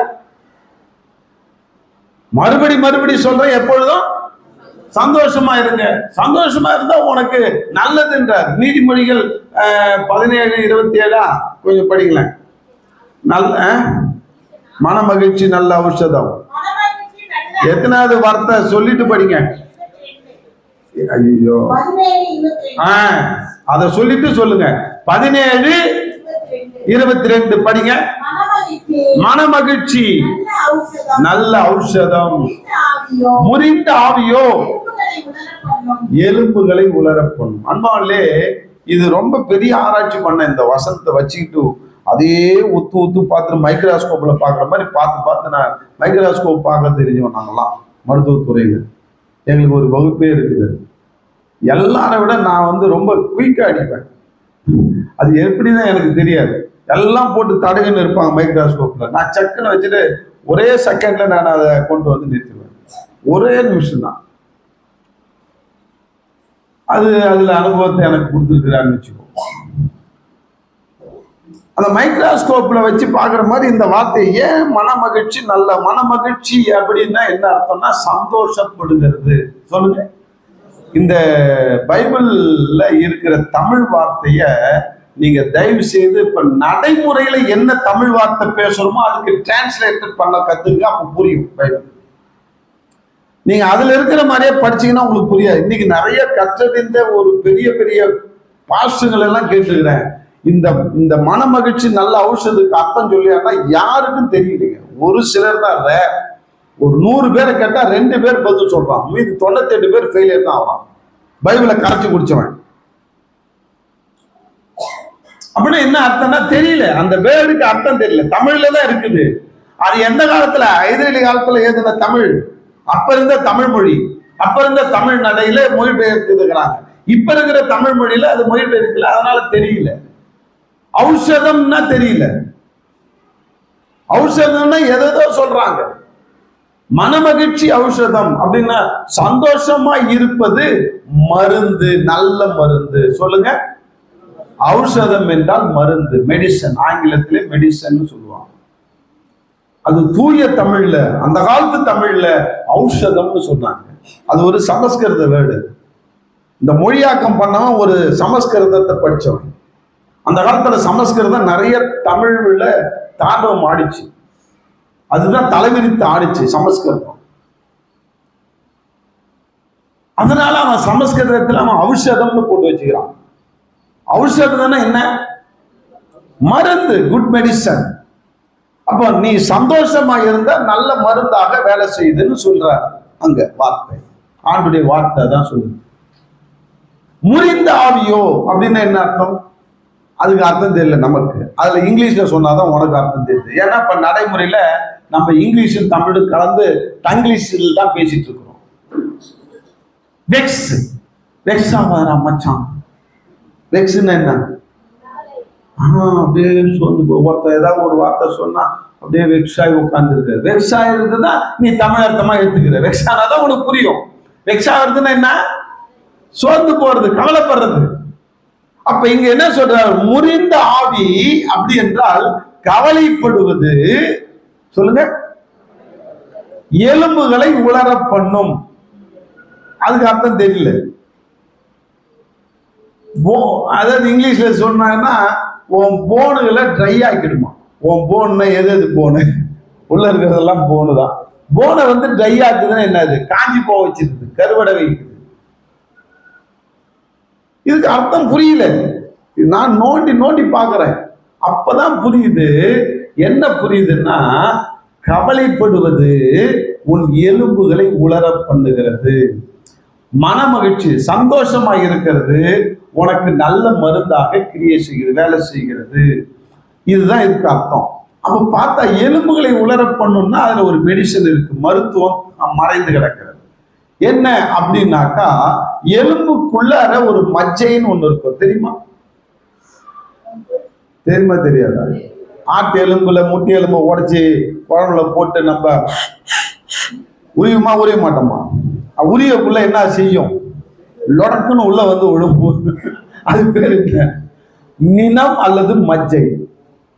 இங்கிலீஷ்ல போன் மேரோ அப்படின்னு சொல்லுவாங்க. என்னது? போன் மேரோ. அது உள்ள இருக்கிற நினம் அல்லது ஊன், மஜ்ஜை அப்படின்னு சொல்லுவாங்க. அதுக்கு நிறைய தமிழ் அர்த்தம் இருக்கு. ஊனு, மஜ்ஜை, நினம். ஆனா இங்கிலீஷ்ல ஒரே ஒரு வார்த்தை, போன் மேரோ. அப்ப அந்த போன் மேரோ, அந்த நினம், அந்த மஜ்ஜையை அது காய செஞ்சிருமா, காஞ்சிருமா. கவலைப்படுறதுனால எலும்புக்குள்ள இருக்கிற அந்த ஈரப்பதம் இருக்குது இல்ல, அந்த கொசவமா ஒரு சளி மாதிரி ஒரு துண்டு ஒரு குழந்தை இருக்குது இல்ல, அது வந்து ட்ரை ஆயிடுமோ. அது ட்ரை ஆயிடுச்சுன்னா இருக்கிற வியாதியெல்லாம் உனக்குள்ள வந்துடும். நல்லா புரிஞ்சுக்கோ. அந்த மஜ்ஜை தான் ஒவ்வொரு மனுஷனுடைய ரத்தத்தை உற்பத்தி பண்ற இடம். ஒரு மனுஷனுடைய ஹோல் பாடிக்கு ரத்தம் எங்க உற்பத்தி ஆகுதுன்னா, எலும்புக்குள்ள இருக்கிற மஜ்ஜையிலிருந்து தான் உற்பத்தி ஆகுது ரத்தம். அந்த ரத்தம் உற்பத்தி ஆனாதான் உனக்கு ஆர்பிசி செல்லு, டபிள்யூபிசி செல்லுன்னு சிவப்பு அணுக்கள், வெள்ளை அணுக்கள் என்று ரத்தத்துல கலந்திருக்கிற அந்த 2 அணுக்கள் தான் உன் பாடியில வேலை செய்யும். உனக்கு வெள்ளை அணுக்கள் என்பது நோய் எதிர்ப்பு திறனை உண்டாக்குது. வெளியிலிருந்து எந்த நோயும் உனக்குள்ள வராத அளவுக்கு பாதுகாத்துக் கொள்வது வெள்ளை அணுக்கள். சிவப்பு அணுக்கள் உனக்குள்ள இருக்கிற சத்துக்களை கொடுத்து அது உனக்குள்ள ஒரு போஷாக்கை கொடுக்கிறது, உற்சாகத்தை கொடுக்கிறது. சிவப்பு அணுக்கள் அதான் ரத்த சோகை. அந்த சிவப்பு அணுக்கள் செத்து போனாதான் ரத்த சோகை வருவது. ரத்த சோகைன்னு தெரியல, சோகை பிடிச்ச மாதிரி இருக்கிறேன்றான், ரத்தம் சுண்டி போனது. அப்ப அதுக்கு சிவப்பு அணுக்கள் தேவைப்படுகிறது. அந்த சிவப்பு அணுக்களை தூண்டுறதுக்கு தான் நிறைய டானிக்லாம் தருவோம், சத்து மாத்திரை எல்லாம் தர்றது. அப்ப பாரு, நீ கவலைப்பட்டு உக்காந்தாலே உன் மச்சை என்ன செய்யுதா, எலும்புக்குள்ள இருக்கிற அந்த ஈரப்பசை, அந்த ஈரப்பசை காய்ந்து போனதுனால ரத்தம் உற்பத்தி கெட்டு போய் ரத்தம் உற்பத்தி பண்ணாததுனால சிவப்பணுக்களும் வெள்ளை அணுக்களும் உனக்கு இல்லாததுனால ஏகப்பட்ட வியாதிகள் உனக்கு வருது. நல்லா புரிஞ்சுங்க. இன்னைக்கு யாருக்கோ பேசுறாரு, என் சப்ஜெக்ட் அது இல்லை இன்னைக்கு. ஆனா வேற சப்ஜெக்ட் போயிட்டு குழந்தைங்களை பத்தி எடுத்துட்டு இது எதுக்கு சொல்ல வரேன்னா, நம்மளுடைய ஆராதனை அப்படின்றது வெறும் ஆராதனை மட்டுமல்ல, போதனை என்பது உன் அறிவு விருத்தி ஆகிறது தான். நம்ம உட்காரணும், நம்ம பிள்ளைகளுடைய அறிவு விருத்தி ஆகணும். இது நான் சொல்ல வந்து சொல்லிடுறேன். அப்ப மன மகிழ்ச்சி நல்ல ஔஷதம், மருந்தாக வேலை செய்யுது. கவலைப்படுவது வியாதியை கொண்டு வருகிறது. அதனால்தான் அந்த காலத்திலே சொன்னா, வாய் விட்டு சிரித்தால் நோய் விட்டு போகும் என்று. நம்ம அதை சிரிக்கிறது இல்லையா. ஒரு நடந்த சம்பவத்தை சொல்லிட்டு நான் அடுத்த காரியத்துக்கு போறேன். ஒரு எம்பிபிஎஸ் டாக்டர், அவர் ஃபாரின்ல அமெரிக்கால பெரிய டாக்டர், அவர் எம்எஸ் அதெல்லாம் படிச்சுட்டு பெரிய டாக்டரா இருக்கிறார். அவர் இந்த வார்த்தை, அவர் இயேசுவை ஏற்றுக்கொண்டவர், இந்த வார்த்தையை நம்புகிறவர். இந்த வார்த்தையை நாம இதை செயலாக்கம் கொண்டு பிராக்டிக்கலா நம்ம மருத்துவ ரீதியில இத ட்ரூத் தான், இது உண்மை அப்படின்றத நான் நிரூபிக்கணும் அப்படின்னு அவர் என்ன செஞ்சார், ஒரு படி மேல போயிட்டார். எப்படி மேல போனாரு அப்படின்னாக்க, இது உண்மைன்றத நான் நிரூபிக்கிறேன் இந்த உலகத்துக்கு அப்படின்ட்டு ஒரு 4th ஸ்டேஜ் கேன்சர் பேஷண்ட்டை தேடி போறாரு. கேன்சர் இன்ஸ்டிடியூட் போறாரு. அப்ப இங்க 4th ஸ்டேஜ் கேன்சர்ல யாருங்க இருக்கிறான்னா ஒரு ஆளை காட்டுறாங்க. இவர் போறது ரொம்ப சாவ வாவான்னு வரவேற்றுட்டு இருக்கிறாரு. இன்னும் ஒரு வாரத்துல இல்ல 10 நாள்ல அவர் செத்து போயிடுவார். ஏன்னா எல்லா ஆர்கன்லயும் அந்த கேன்சர் செல் பரவி போச்சு. நோ மெடிசன்ஸ், நோ வைத்தியம், இவர் சாவுதான் இவருக்கு அப்படின்னு சொல்லிட்டாங்க. அப்ப இவர் மருத்துவம் கொடுத்தாலும் நீங்க என்ன வைத்தியம் பண்ணாலும் இவர் செத்தான போவார். ஆமாங்க, என்ன வைத்தியம் பண்ணாலும் செத்தான் போவார். இப்ப நாங்க இவருக்கு எந்த மெடிசனும் நாங்க கொடுக்கல, ஏன்னா நிப்பாட்டிட்டோம். ஏன்னா வேஸ்ட், புரோஜனம் இல்லை, இவர் 10 நாள்ல போயிடுவார். சரி ரைட், இவர் நான் டிஸ்சார்ஜ் பண்ணி இட்டுட்டு போறேன், எனக்கிட்ட பர்மிஷன் கொடுங்க, ஐஎம்ஏ டாக்டர், ஒரு டெஸ்டிக்காக தான், இந்த உலகத்துக்கே இதை நிரூபிக்கணுன்றதுக்காக தான் இட்டுட்டு போறேன். அந்த மாதிரி இருந்தாக்க கண்டிப்பா கொடுத்துருவாங்க. அவரை டிஸ்சார்ஜ் பண்ணிட்டாங்க. இவர் இட்டுட்டு வந்துட்டார், இவருடைய கஸ்டடியில கொண்டு வந்தார் சாவு போற அந்த பேஷண்ட்டை. அந்த பேஷண்ட்டு சந்தோஷமா பேசிட்டே வர்றார். பாயா, உன்னை நான் விடுதலை ஆக்கிட்டேன், வா, உனக்கு வியாதி சரியாகணும் பண்ணார். ஆமாங்க, வியாதி சரியாகும், நீ நல்லா லாங் லைஃப் வாழணும்னு ஆசைப்படுறியா? ஆமாங்க, நான் ஆசைப்படுறேன். அப்ப நான் சொல்றதெல்லாம் செய்வியா? செய்வங்க, கண்டிப்பா செய்வங்க. ஒன்றும் இல்லை, என் ரூம்ல உனக்கு ஒரு ஏசி ரூம் போட்டு தரேன், அந்த ரூம்ல சாப்பாடெல்லாம் வச்சிருவேன், நீ பாட்டே சாப்பிட வேண்டியதுதான், நான் போடுற டிவியில போடுற படத்தை பார்க்க வேண்டியதுதான் உன் வேலை அப்படின்னா. என்னக்கா, இதை பார்த்தாலே நான் வரணும்னா? நிச்சயமா வாழ்வேன். நீ படம் பார்க்குற, சாப்பிடு, பசி இருந்தா சாப்பிடு, படம் பாரு, தூங்கு, தூக்கம் வந்தா தூங்கு, படம் பாரு, தூங்கு, சாப்பிடு, தூங்கு, படம் பாரு, சாப்பிடு, தூங்கு, படம் பாரு, நீ வாழ்வ, நான் கேரண்டி தரேன். அப்படியா அப்படின்னு சொல்லிட்டு அந்த உட்காந்தாரு. நல்லா வசதியோட நம்ம சோபாலாம் போட்டு சும்மா சூப்பரா பெட்ல போட்டாரு, சாப்பாடுலாம் வச்சிட்டாரு, டிவியை போட்டார், நல்ல பெரிய டிவியை போட்டு படத்தை போட்டு விட்டார். படம்னா ஊம படம். என்ன படம்? ஆமா, ஊம படம். டைலாக், நோ டைலாக், நோ வசனம், நோ டைலாக். கிடுகிடுன்னு ஒருத்தன் வருவான், டமான்னு விடுவான், திடீர்னு ஓடுவான், அவனை பிடிப்பான், இவரை பிடிப்பான், இப்படி பிடிப்பான். அந்த சார்லி சாப்லெஸ்ன்னு ஒரு படம் இருக்குது, எத்தனை பேர் பார்த்துக்கிறீங்க தெரியல. அது அந்த காலத்துல ஊம படம், முதல் படம். அந்த சார்லி சாப்லெஸ் படத்தை போட்டு பார்த்த உடனே சிரிக்காத ஊம கூட சிரிச்சிருவான். சிரிக்காத அப்படியே அப்படியே உம்முன்னு இருக்கிறவங்க கூட சிரிச்சிருவான். யாரு? நம்ம நரசிம்மராவ கூட சிரிச்சிருவாரு. சிரிக்காத ஆளுக்கு நரசிம்மராவை தவிர இந்த இந்தியாவில் வேற உதாரணத்துக்கு ஒரு ஆளும் கிடையாது. இப்படியேதான் இருப்பான், உம்மனா மூஞ்சி மாதிரி தான் இருப்பார். இன்னைக்கு கிறிஸ்டியன்லாம் நரசிம்மராவ மாதிரி மாறிட்டு இருக்கிறோம், உம்மனா மூஞ்சி மாதிரி. உண்மையிலேயே அன்னைக்கு நான் ஒரு இடத்துக்கு போயிட்டு இருக்கிறேன், மெட்ராஸ்ல தான். ஒரு கார் நிற்குது, ஒரு கார்ல உட்கார்ந்து இருக்கிறவங்க கிறிஸ்டின் நல்லா தெரியுது, ஏன்னா அந்த கார்ல சிலுவெல்லாம் தொங்குது, எதுவும் இருக்குது. சரி, இந்த கிறிஸ்டினுக்குரிய காருன்னு ஒரு வயசு பொண்ணு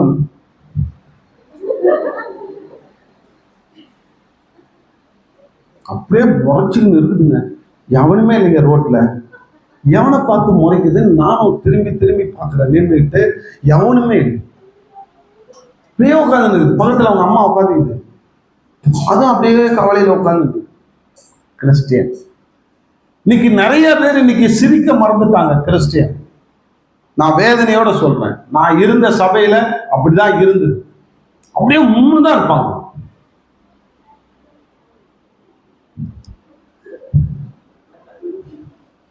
பேச்சே வராது, ஒரு ஸ்மைலே வராது. நல்லா ஏங்கி இருக்கிறேன், என்னை பார்த்து சிரிக்க மாட்டாரா இந்த ஆளு அப்படின்னு.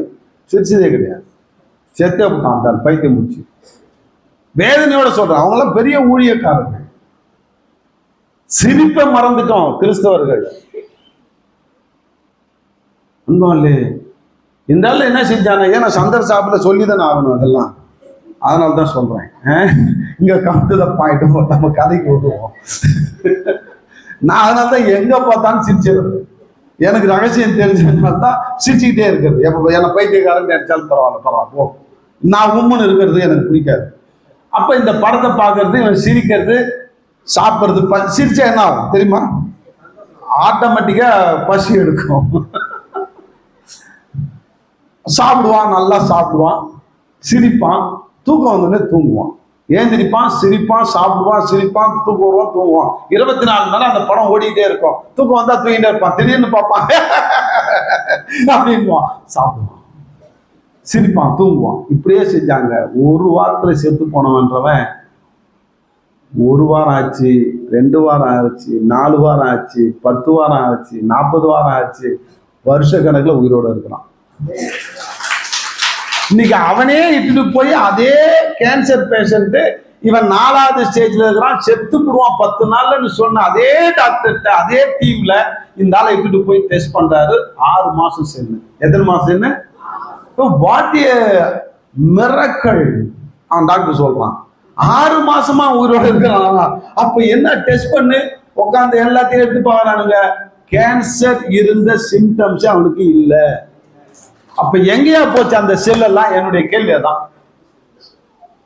அந்த செத்து போன செல்லு இன்னைக்கு கேன்சர்னு இவனுக்கு படத்துல காட்டுது, சிடி ஸ்கேன்ல காட்டுச்சு இல்ல.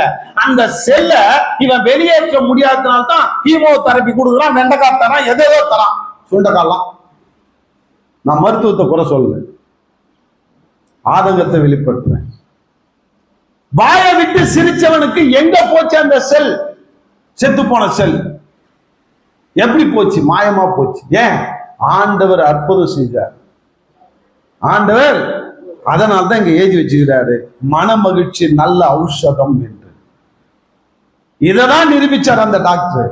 நீ சந்தோஷமா இருந்தா அது மருந்தாக வேலை செய்யும் என்பதை நான் ஒரு செத்து போக இருந்த ஒரு கேன்சர் பேஷண்ட்டுக்கு சந்தோஷத்தை கொடுத்து சிரிக்க வச்சு அவனுடைய செல்கள் எல்லாம் அகற்ற வைத்தாச்சு.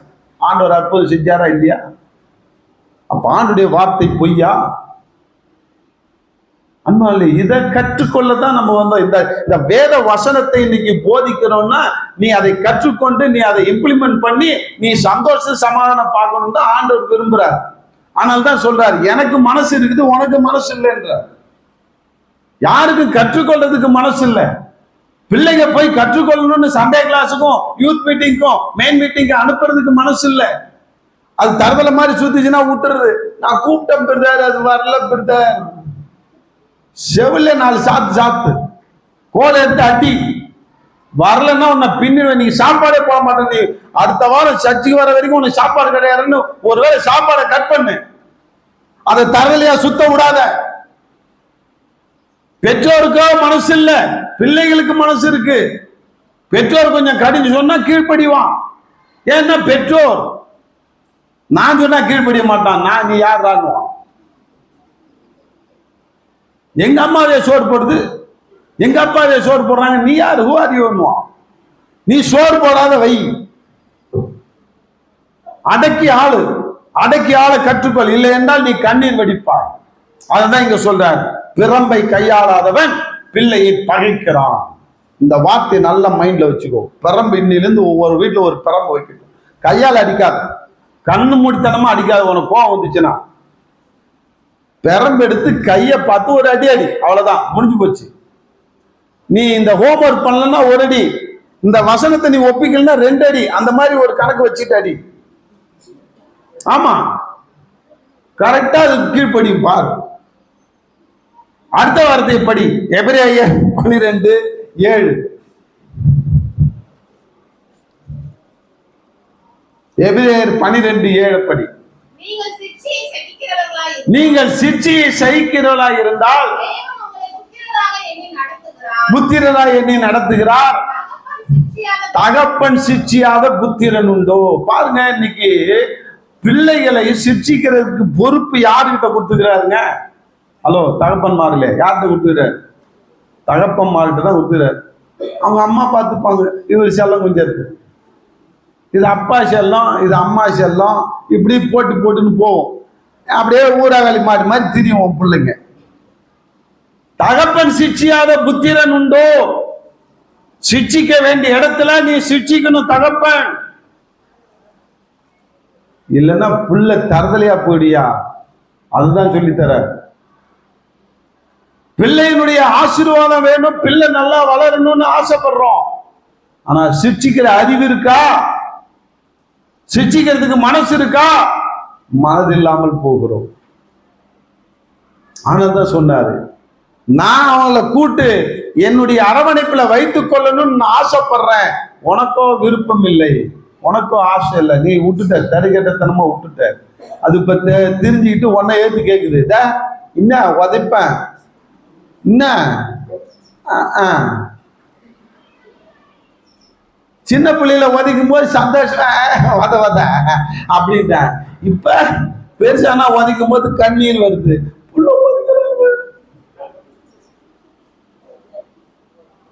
உண்மைதான். சின்ன வயசுலே நீ சிரிச்சிக்க தவறிவிட்டாய், தகப்பன்ற ஸ்தானத்தை இழந்ததுனால. அதனால்தான் இங்க வேதம் சும்மா சொல்லலைங்க, நமக்கு டீச் பண்ண. அதான் சொல்றேன், இது வாழ்வியல் புத்தகம் என்று சொல்லுவேன். நீ வாழ்வதற்கு, உன் குடும்பம் சிறப்பான முறையில வாழ்வதற்கு இது வழிகாட்டுது. வழிகாட்டு நெறிமுறையின் புத்தகம் இது. இது அலட்சியமா எடுத்துக்காது. அதை உங்களுக்கு புரியாதனால்தான் இங்க போதிக்கிறோம். ஞாயிற்றுக்கிழமை உட்கார வச்சு உங்களுக்கு போதிக்கிறது என்னன்னா, இந்த வசனத்தை புரியாம நீங்க வாழ்ந்துட்டு இருக்கிற இந்த வசனத்தை புரிஞ்சுக்கிட்டு வாழுன்னு தான் போதிக்கிறார் ஆண்டவர். இதெல்லாம் எனக்கு தெரியுமா? இதை கொஞ்சம் ஒத்து பார்த்தேன். உன் பிள்ளைகளை கூட்டி சேர்க்க நான் மனதா இருந்தேன், உங்களுக்கோ மனதில்லைன்னு இது வரைக்கும் சிந்திச்சிருக்கிறோமா? சொல்லுங்க. ஹலோ, எத்தனை வாட்டி இதை படிச்சுக்கிட்டே இல்லையா?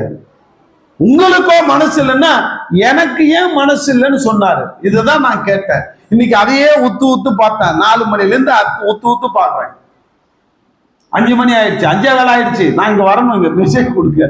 அப்படியே உத்து பார்த்துக்கிட்டே இருக்கிறேன். ஆண்டவரே, இதுல ஏதோ ரகசியம் இருக்கு, இதுல ஏதோ மறைபொருள் வச்சுக்கிறீங்க, என்ன காரணம்? அப்பதான் ஆண்டவர் அழகா சொல்றாரு, பாரு, உனக்கு தான் மனசு இல்லை. உன் பிள்ளை உருப்படணும்னு ஆசை இருக்குது, ஆனா மனசு இல்லை.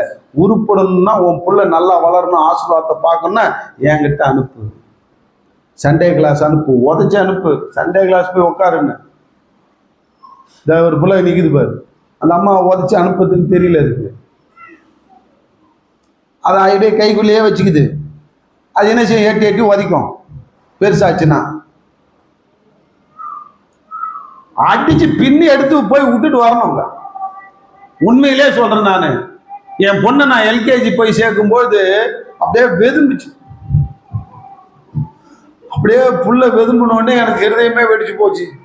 சரி, புள்ள படிக்கவே தேவையில்லை, இவ்வளவு தூரம் நெய்வேலியில் போய் படிக்கணுமா, இன்னையோட இட்டுட்டு போடுவோம், டிசி வாங்கிட்டு போடுவோம் அப்படின்னு நினைச்சிட்டேன் நான் ஒரு நிமிஷம்.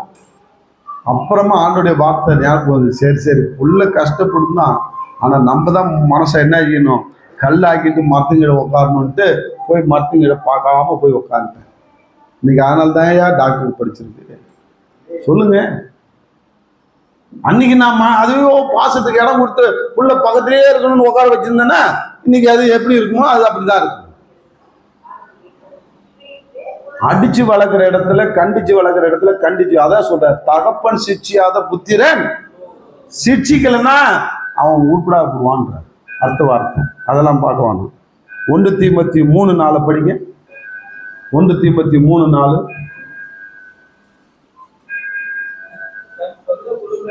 தன் சொந்த குடும்பத்தை நன்றாய் நடத்துகிறவனும்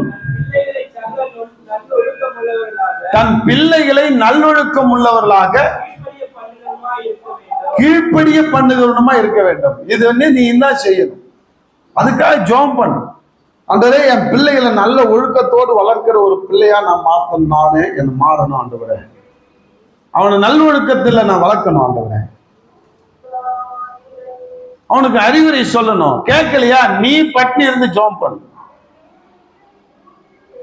நீ ஆண்டவர்கிட்ட ஜெபம் பண்ணு. ஆண்டவர் எல்லாத்தையும் மாத்தி போடுவார். ஆண்டவரே, இப்படி அடங்காம ஒரு புள்ள இருக்குது, அதுக்காக நன்றி, இவனை அடங்குற பிள்ளையா மாற்றுங்க. அந்த ஜபத்தையும் நான் சொல்லி கொடுக்குறேன். துதிக்கிற ஜபம், அழுவுற ஜபம் இல்லை, புலம்புற ஜபம் இல்லை, துதிக்கிற ஜபத்தை பண்ணு. ஏன்னா அவனுக்குள்ள ஒரு பிசாசு பூந்து அவனை வீணாக்குது, அழகடிக்குது. அவனுக்காக பெற்றோர்கள் எத்தனை பேர் தன்னுடைய பிள்ளைகளுக்காக ஜெபித்தார்கள். அதனால இன்னைக்கு ஒரு தம்பி இருக்கிறான் சென்னையில். அவங்க அப்பா அம்மா கணேசன் பேர், அவருக்கு குளோரின்னு பேர். ஒரே ஒரு பையன் தான். அவன் அடங்காத பையன், கண்ணீரை கொடுத்தான்.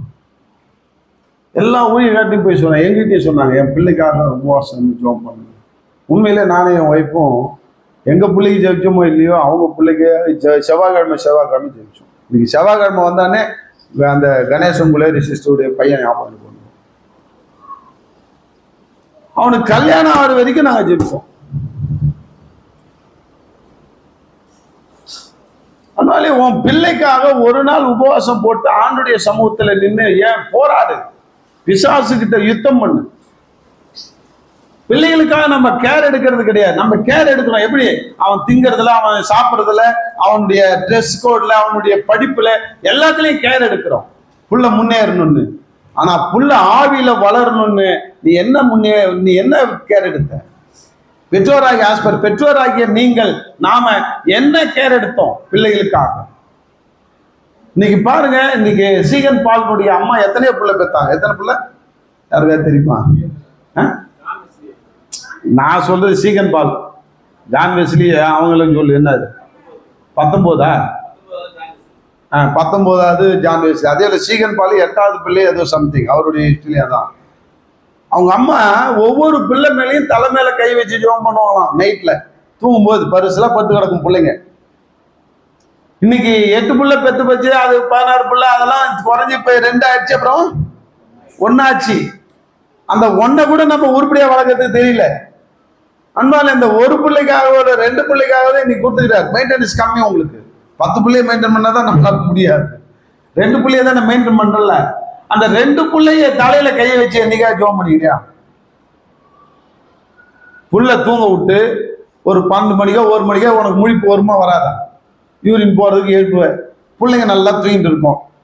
எழுந்து நீனு யூரின்லாம் போயிட்டு வந்து ஒரு பிள்ளைகிட்ட முட்டியை போட்டு தலையில 2 பிள்ளையோ 3 பிள்ளையோ படுத்து இருந்தாலும் அது கூட கையை வச்சு, ஆண்டவரே இந்த பிள்ளைங்களை உன் கூட ஒப்புடைக்கிறேன், இந்த பிள்ளைங்க உன் ஒழுக்கத்துல வளரணும், ஆவில வளரணும், பண்பாட்டுல வளரணும், உண்மைத்தன்மையில வளரணும், பிசாசியம் பிள்ளைங்களை தொடக்கூடாது.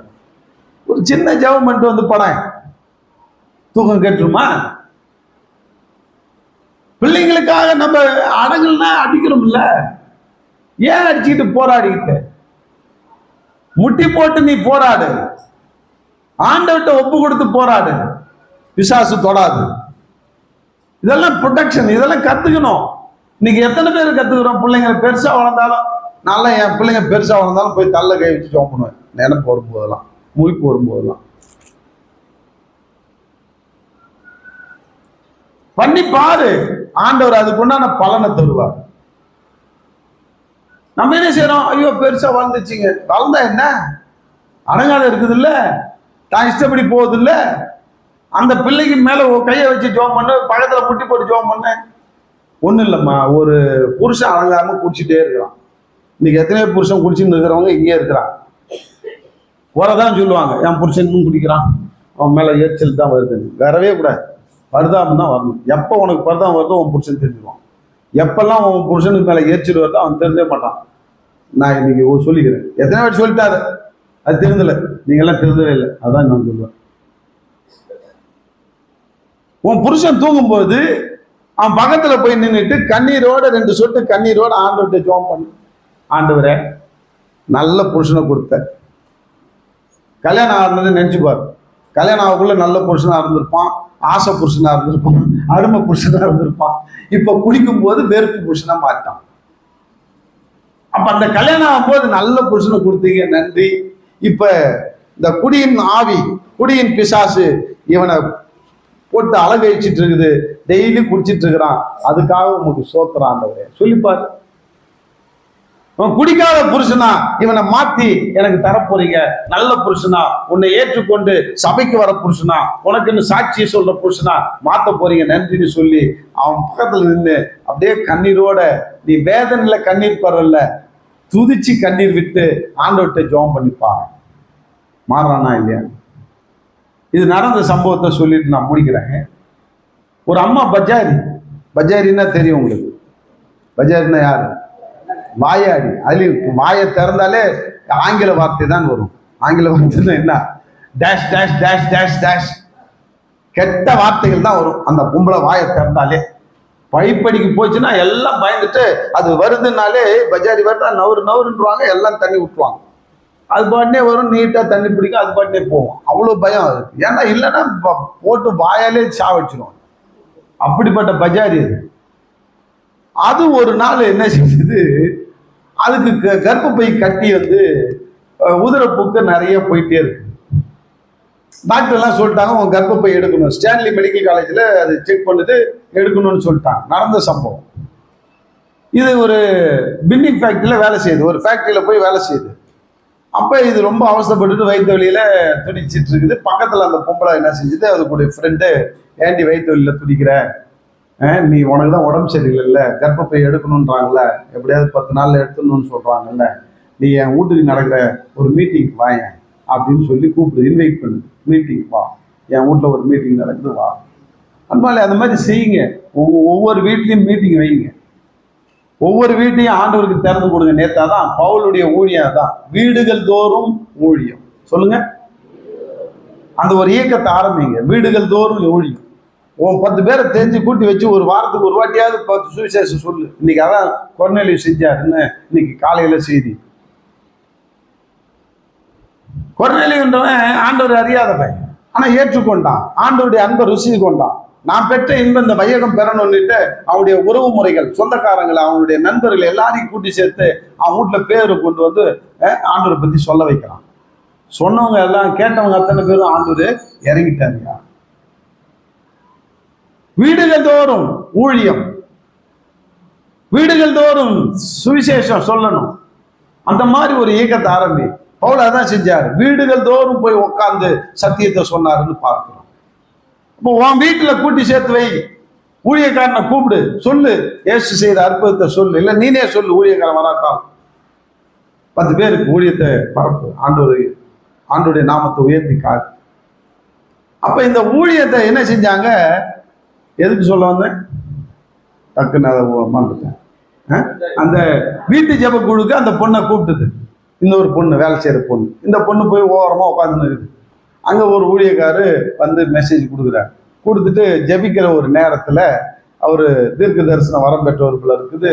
உடனே அவரு தீர்க்க தரிசனமா சொல்றாரு, இங்க ஒரு அம்மா கர்ப்பப்பையில கட்டியோட வந்திருக்குது, வேதனையோட வந்திருக்குது, கண்ணீரோட வந்திருக்குது.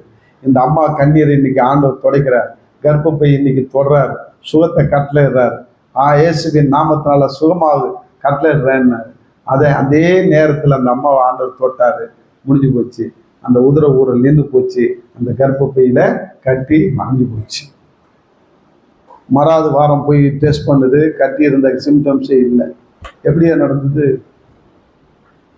இந்த அம்மா இப்ப இயேசு ஏத்துச்சு. யாரு அது பேர் என்னன்னு சொன்னேன், பஜாரி இப்ப இயேசு ஏற்றுக்கொண்டுது. ஒழுங்கு ஆலயத்துக்கு போகுது, அங்க சொல்றதெல்லாம் கேட்குது, படிக்க தெரியாது, இருந்தாலும் கேட்டுக்கிட்டு கெட்ட வார்த்தை பேசக்கூடாதா, அன்பா நடக்கணுமா, சரி நடக்கிறேன், தீர்மானம் எடுத்தது, ஆண்டவருக்குன்னு நின்றுச்சு. அது கம்பெனிக்கு போகக்குள்ளார அதுக்கு டிஃபன் வாங்கிட்டு போய் கம்பெனியில் சாப்பிடுமா. இப்போ என்ன செஞ்சது, 2 பார்சல் கட்டுச்சு. ஒரு பார்சல் இருக்கு, ஒரு பார்சல் தானம் பண்ணுறது, தர்மம் பண்ணுறது. தர்மம் பண்ணிட்டு ஏசு நல்லவருமா, அவரை ஏற்றுக்குமா, அதை யாரை சாப்பிடுமா. ஒரு பொட்டலத்தை தர்மம் பண்ணிச்சு, ஒரு பொட்டலத்தை இது சாப்பிட்டுச்சு. கொலாடியில் போய் நின்றுச்சு. எல்லாம் ஒதுங்கினாங்க. யாரும் ஒதுங்காதீங்க, நீங்க எல்லாம் பிடிச்சிட்டு எனக்கு கொடுங்க, கடைசியா நான் பிடிச்சிக்கிறேன். எக்கா நீனா? ஆமா நான் தான். ஏன் நான் புதுசாட்டேன், எனக்குள்ள இயேசு வந்துட்டாரு, நீங்க எல்லாம் பிடிச்சிங்க, உங்களை பேசுறதெல்லாம் மன்னிச்சிருங்க. அப்படியே ஒழுக்கமா அப்படியே கேரக்டே மாறிடுச்சுங்க. புருஷனை திட்டி என் காதால கேட்டிருக்கிறேன். நாங்க ஒரு நாள் போயிருந்தோம் அந்த வீட்டுக்கு ஒரு வேலையா. அப்ப என் காதால கேட்டுருக்கிறேன், இந்த பாடு கஷ்டமா இங்க வா, இல்லப்பா உன் அப்பா அவங்க கோவில குத்துருவேன், இல்லைன்னா ஷேப்பா அப்படி இப்படி என்ன பண்ணா திட்டாது. ஏன் எதுக்கு அந்த நடுங்குறான் அப்படி. அவன் மாமனார் உட்காந்து அவரே நடுங்குறாரு. இது என் கண்ணால பார்த்தது, என் காதால கேட்டது, இது நான் சும்மாலாம் சொல்லலை. இப்ப அது என்ன சொல்லுது, மாமனார தங்க தாம்பாளத்தை தாங்குது, வீட்டுக்காரனா அப்படி தாங்குது. வீட்டுக்காரன் குடிச்சிட்டு வந்து பட்டு கிடக்குறான், இது முட்டி. அவங்க வீடு எனக்கு தெரியும், 10க்கு 10 இவ்வளவுதான் அவங்க வீடு. அவங்களுக்கு இதுல கிச்சனு, இதுல படுத்துக்கணும், இதுல எல்லாம் செஞ்சுக்கணும், இவ்வளவுதான் அவங்க வீடு. ஒரே அரகரெல்லாம் கிடையாது, ஒரே ஹால் தான், அவ்வளவுதான். அந்த வீட்டுக்கு நான் போயிருக்கிறேன். அப்ப அந்த வீட்டுல அந்த அடுப்பாங்கரைக்கு பக்கத்துல இது முக்கால் போட்டு 3 மணிக்கு எழுந்திரிச்சு சோத்திரம் ஆண்டவரே, சோத்திரம், என் வீட்டுக்காரனுக்கு உடம்பு சரியில்லை ஆண்டவரே, என் வீட்டுக்காரனுக்கு பயிற்சி ரத்தமா போகுது ஆண்டவரே, அவர் குடிக்கிறார் ஆண்டவரே, நீங்க தான் அவர் குடியிலிருந்து விடுதலை ஆகணும் ஆண்டவரே, அழுது ஜோம் பண்ணுதான். இப்போ குடிகாரனுக்கு 3 மணிக்கு தூக்கம் தெரிஞ்சு இப்படி பார்க்கலாம், இது நம்ம பொண்டாட்டி தானே, இல்லை வேற வீட்டுல வந்து படுத்துட்டு வரணுமா? அன்பாலே அப்படியே அது வேண்டி வேண்டி என்னாச்சு, அந்த என்ன செஞ்சான், ஏந்திச்சு நானும் சர்ச்சுக்கு வரலையே அப்படின்ட்டான். வந்தான், குடிக்கிறத நிறுத்தினான், அந்த ஆளு மாட்டான், அந்த ஆளுக்கு பயிற்சினா நல்லா போச்சு, அந்த குடும்பமே இன்னைக்கு பரலோகமா மாறி போச்சியா. அப்ப ஏசாண்டவர்கிட்ட வரும்போது உன் கேரக்டர் மாறிச்சா, அதே சுபாவம், அதே எரிச்சல், அதே கோபம், அதே காரியம், இது குடிச்சிட்டு வந்தாலே அப்படியே பத்திக்கிட்டு எரியுங்க, ஒரு பரிதாபமே வராது. இந்த கணேசன் ஒய்ஃபு குளோரின்னு சொன்ன அவங்க இதே இடத்துல இன்னும் சாட்சி கொடுத்துக்கிறாங்க. அவங்க வீட்டுக்கார 12 வருஷமா குடிச்சிட்டு வரும்போது அப்படி போய் தாங்குமா, நைட்டு 12 மணிக்கு வருவானா, அந்த அப்படியே குளிப்பாட்டி அந்த ஆளுக்கு சோறு ஊட்டி அந்த ஆள் வாந்தி எடுத்தா கையில தாங்கி. அது என்ன ஒரு குணம், நம்ம குணம்லாம் எப்படி இருக்கு. இன்னைக்கு அந்த மாதிரி செஞ்சதுனால தான் வீட்டுக்காரனை ஆதாயப்படுத்துச்சு. இன்னைக்கு வீட்டுக்காரர் பைபிள் எடுத்து பிரசங்கம் பண்றார், கணேசன் பேரு. ஏன், அந்த கிறிஸ்துவ சகோதரி கிறிஸ்துவ அன்பத்தனை தன்னுடைய கணவன் மேல காமிச்சது. இதேதான் உன் பிள்ளைங்க தருதலையா இருக்குதா, கீழ்ப்படியாம இருக்குதா, பெற்றோராகிய நீ உபவாசம் இருந்து கதறு, பிள்ளை தலை மேல கைய வச்சு ஜெபம் பண்ணு. அன்பாவில்லை, இன்னைக்கு பாரு, மாற்றத்தை பாரு, ஆட்டோமேட்டிக்கா மாற்றம். ஆண்டவர் கிரியை செய்வார், உனக்காக யுத்தம் பண்ணுவார். பிள்ளையை பிடித்திருக்கிற பிசாசுக்கு ஆண்டவர் யுத்தம் பண்ணி பிசாசுக்கு இருந்து பிள்ளையை காப்பாத்தி இன்னைக்கு அவருக்கு அடக்கமா கொண்டு வந்து நிறுத்துவார். நீ நம்ம செய்யறதில்லை. கடைசியா பார்க்கிறோம், எபேசியர் 6ஆம் அதிகாரம் 4ஆவது வசனம் படிங்க. எபேசியர் 6:4. பிதாக்களே, நீங்களும் உங்கள் பிள்ளைகளை கோபப்படுத்தாமல் கர்த்தருக்கேற்ற சிட்சையிலும் போதனையிலும் அவர்களை வளர்ப்பீர்களா. சிட்சையிலும் வளர்க்கணும், போதனையிலும் வளர்க்கணும். இதுக்கெல்லாம் அர்த்தம் தெரியாம வாழ்ந்து கொண்டிருக்கிறோம். சிட்சை என்பது கண்டித்துக் கொள்ள வேண்டிய இடத்துல கடிந்து கொள்ள வேண்டும், கண்டிக்கிற இடத்துல கண்டிக்க வேண்டும், அன்பு செலுத்துற இடத்துல அன்பு செலுத்த வேண்டும். நாம் என்ன செய்யறோம் தெரியுமா, மாத்தி செய்யறோம். கண்டிக்கிற இடத்துல அன்பு செலுத்துறோம், அன்பு செலுத்துற இடத்துல கண்டிக்கிறோம். அதனால தான் அவங்க கோவப்படுறாங்க. நல்லா புரிஞ்சுங்க. கண்டிக்கிற இடத்துல கண்டிச்சேன்னா கோவப்பட மாட்டான், ஏன்னா தான் தப்ப உணருவான். அங்க போய் செல்லம் கொஞ்சிருது, பரவாயில்ல விட்டுரு. அம்மாவை திட்டினா அம்மாவை திட்டுறது, அப்பா திட்டினா அம்மா அப்பாவை திட்டுறது. ஏன்னா கண்டிக்கக்குள்ள புள்ள சோர்ந்து போடுவான். போதனை பண்ற இடத்துல கண்டிக்கிறது. சர்ச்சுக்குவோம், நீ அப்படி நட இப்படி நடன்னு சொல்லும் போது அங்க கண்டிக்கிறது. அன்பாலே, போதிக்கிறது எங்க போதிக்கணும், அவன் வழி தவறி போகும்போது அவனுக்கு போதனை செய்யணும். தம்பி, அதுக்கு தான்ப்பா சர்ச்சுக்கு வாங்க, என் கூட வாப்பா, சபையில போய் பேசுப்பா, பாஸ்டர்கிட்ட பேசுப்பா, உன் குறைய சொல்லுப்பா. ஏன்னா சில பிள்ளைகள் தகப்பன்கிட்ட ஃப்ரீயா பேச முடியாது. வாலிப வயசுல ஊழியர்கிட்ட பேசிடும். இன்னைக்கு எம்மாலே போதனைன்றது அட்வைஸ், வேற ஒண்ணும் கிடையாது. அட்வைஸ் பண்ற இடத்துல அட்வைஸ் பண்ணு, கண்டிக்கிற இடத்துல கண்டி, மாற்றி செய்யாது. அதனால தான் இன்னைக்கு பிள்ளைங்க நம்ம கைக்கு அடங்கி இல்லை. இன்னைக்கு ஆண்டவருக்கு எவ்வளோ வாட்டி ஆண்டவர் கூட்டி சேர்க்கணும்னு நினைக்கிறாரு, ஆனா உங்களுக்கு மனதில்லைன்னு ஏன் சொன்னான்னா, இப்ப புரியுதா? நம்ம எங்கேயோ தப்பு பண்ணிட்டு இருக்கோம். பிள்ளைங்களை வளர்க்க தெரியாத கோட்டை விட்டுட்டு இருக்கிறோம். இன்னைக்கு ஒப்பு கொடுப்போம், ஆண்டவரே பிள்ளைகளை வளர்க்கக்கூடிய ஞானத்தை எனக்கு தாங்க, பிள்ளைகளை வளர்க்கக்கூடிய கிருபை எனக்கு தாங்க. உன் கிருபை இல்லைன்னா நான் இல்லை. எனக்கு மனசு இல்லாம இருக்கக்கூடாது. நான் உங்ககிட்ட அனுப்பணும், யூத் மீட்டிங் அனுப்பணும், மெயின் மீட்டிங் அனுப்பணும், எல்லா கூட்டத்துக்கும் போகணும்னு சொல்லி நான் அவனுக்கு அட்வைஸ் கொடுக்கணும். இல்லைன்னா நான் அவனுக்கு சாப்பாடு போடக்கூடாது, நான் அவனுக்கு கண்டிக்கணும், கண்டிக்கிற இடத்துல கண்டிக்கணும், அட்வைஸ் பண்ற இடத்துல அட்வைஸ் பண்ணணும். அந்த மாதிரி பெற்றோரா என்னை மாற்றணும்னு சொல்லுங்க. பெற்றோரா ஆக போற வாலிப பிள்ளைகளை நீங்கள் இதை கற்றுக்கொண்டு ஒப்பு கொடுங்க. நீங்க பெற்றோர் ஆகும்போது உங்க பிள்ளைகளை வளர்க்கறதுக்கு இது பிரயோஜனமாக இருக்கும். 2 கேட்டகரியில தான் உட்கார்ந்து இருக்கிறோம். ஒண்ணு பெற்றோரா உட்காந்துக்கிறோம், இன்னொன்னு பிள்ளைகளா உட்காந்துக்கிறோம். பிள்ளைகள் இதை தெரிந்து கொண்டாங்கன்னா அவங்களுடைய எதிர்காலத்துல அவங்க பிள்ளைகளை வளர்க்கறதுக்கு யூஸ்ஃபுல்லா இருக்கும். பெற்றோர்கள் இதை அறிந்து கொண்டாங்கன்னா இக்காலத்து பிள்ளைகளை வளர்க்கறதுக்கு பிரயோஜனமா இருக்கும். ஆமென். ஒப்பு கொடுப்போம், ஜெபிப்போம். கர்த்தர் உங்களுக்கு எனக்கு மனசு இல்லாம இருந்ததுனால தான் இப்படி ஆச்சு ஆண்டவரே, இன்னிலிருந்து நான் என்னுடைய மனசை உங்ககிட்ட கொடுக்குறேன். என் பிள்ளைகள் உமக்குள்ளாக வளரணும் ஆண்டவரே. என் பிள்ளைகளை வளர்க்கக்கூடிய வழியை வாசலை எனக்கு திறந்து கொடுத்துருக்கீங்க. அட்வைஸ் ஆலோசனை கொடுத்துருக்கிறீங்க. இந்த ஆலோசனைப்படி நான் பிள்ளைகளை வளர்க்க எனக்கு கிருபை பாராட்டுங்க. பிள்ளைகளுக்காக நான் ஜெபிக்கிற இடத்துல ஜெபிக்கணும், கண்டிக்கிற இடத்துல கண்டிக்கணும், போதிக்கிற இடத்துல போதிக்கணும்னு சொல்லி கொடுத்துருக்கிறீங்க. அதன்படி செய்யற ஒரு மகனாய் மகளாய் ஒரு பெற்றோராய் என்னை எங்களை மாற்றுங்க ஆண்டவரே. எங்களை ஆசீர்வதிங்க. வாலிப பிள்ளைகளை ஆண்டவரை உமக்குள்ளாக வளர்க்க, கர்த்தருக்கேற்ற சிச்சையிலே வளர்க்க எனக்கு எங்களுக்கு உதவி செய்யுங்கன்னு சொல்லி ஒப்பு கொடுப்போம். கர்த்தர் தாமே நமக்கு உதவி செய்வாராக. ஜெபம் செய்வோம். அன்பின் தகப்பனே, நன்றியோடு துதிக்கிறோம். இந்த நாளிலே நீர் கொடுத்த வார்த்தைகளுக்காக நன்றி. இந்த வார்த்தையின்படி நாங்கள் ஒவ்வொருவரும் வாழ உதவி செய்க. பிள்ளைகளுக்கு ஆண்டவரே உமக்கு மனதா இருக்கிற எங்க பிள்ளைகள் ஆசீர்வாதமா இருக்கணும். உம்மிடத்துல வந்து உம்முடைய சிறைகளை அண்டி கொண்டு அதுக்கு ஆசீர்வாதத்தை பார்க்கணும் நீர் விரும்புகிறீர். ஆனா எனக்கு தான் மனசு இல்லை, எங்களுக்கு தான் மனசு இல்லை. அதனுடைய அர்த்தத்தை இன்னைக்கு புரிய வச்சுட்டீங்க ஆண்டவரே. இன்றைக்கு எனக்கு ஒப்பு கொடுக்குறோம். என் பிள்ளைகளை உங்ககிட்ட ஒப்படைக்கிற ஆண்டவரே.